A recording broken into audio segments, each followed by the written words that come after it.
এই যুগে যদি হতো, রাজনৈতিক নেতারা বলতো নবীজি গুপ্ত দল করছেন, গুপ্ত রাজনীতি করছেন। বুঝেন নাই? গুপ্ত দল মানে গোপনে গোপনে কাজ করছেন। নবী তো গোপনেই করেছেন, মক্কায় প্রকাশ্য করার সুযোগ তো ছিল না।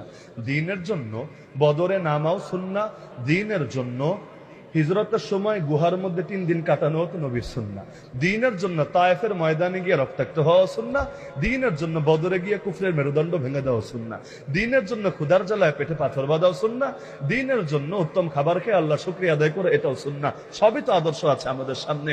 কোনোটারে বড় করতে গিয়ে অন্যটারে ছোট করার সুযোগ কোথায় আছে? দ্বীনের জন্য আত্মগোপন করা কি নিষেধ নাকি? যদি প্রয়োজন পড়ে, আরে নিষেধ নাকি? নিষেধ না, হ্যাঁ, তবে শর্ত সাপেক্ষে। এর যে শর্তগুলো আছে সেগুলোর আলোকে কেউ যদি আত্মগোপন করে, সমস্যা কি হয়েছে?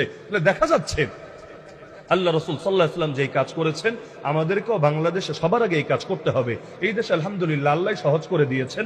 চারদিকে মুশরিক আর মুশরিক আর মুশরিক, মাঝখানে মুসলমান আর মুসলমান আর মুসলমান। আজীব ব্যাপার না?